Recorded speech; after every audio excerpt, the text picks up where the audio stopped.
Kwintokozo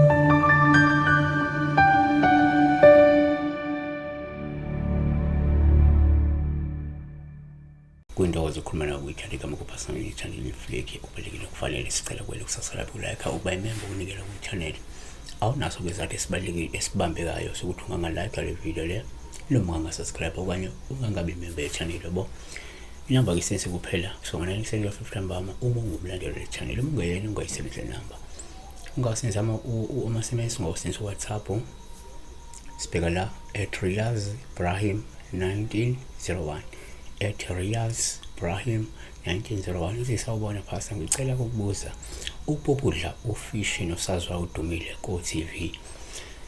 My focus will be ekudleni ufish more than usazwayo because sesinawo la siphendula khona usazwayo amaphupho amaningi akho la sifuna khona umuntu owaziwayo umuntu odumile. Yes, kwabantu abaningi kuyinhlanhla ukuphupha umuntu owaziwayo, kwabanye ukuphupha umuntu owaziwayo kukhomba uduma ngashabina lo muntu lo uma uvashele isidalwa esiziveze ngalwa muntu lo kwabanye kabanjalo. So asibheke ifocus yethu isection yasikhuluma ngofish.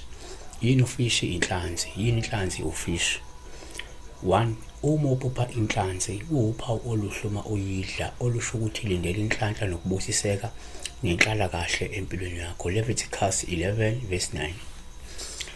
Ningazidla zonke izinhlobo zezinhlanzi ezinamaphiko nezingcwecwe.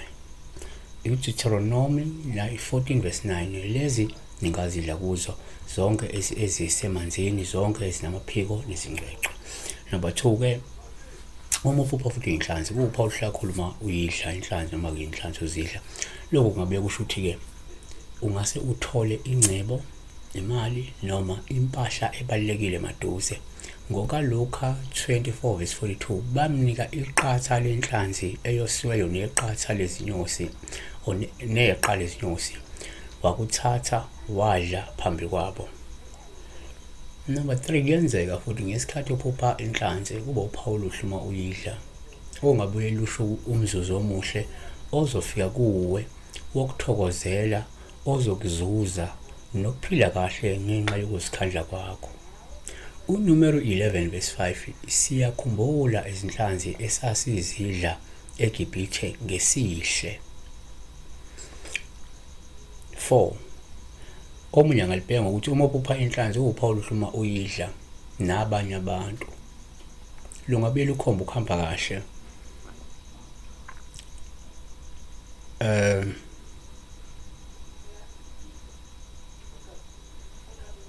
uma uyidla mhlawumbe ninabanye lungakhomba inhlala kahle kuwe, lungakhomba impilo enhle ende futhi. Kodwa futhi uma uyidla lungabe nje lukhomba ukuthi uhambe kahle umsebenzi osanda kuwenza uma ukuthi kade wenze umsebenzi weyidalwa, noma lingasho ukuthi kulindeleke ukuthi wenze umsebenzi weyidalwa uma ukuthi bungakasuwenza.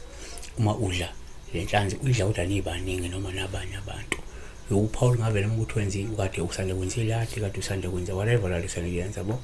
Kodwa ke sikusho ukuthi kuyenzeka futhi number 5 uma uphupha la inhlanzi ube uphawu olubi kwesinye isikhathi uma uyidla, ngoba lungabe seqayiso ngemizamo yezitha zakho yokufaka idliso ngesikhathulele kusetshenziswa ke lenhlanzi.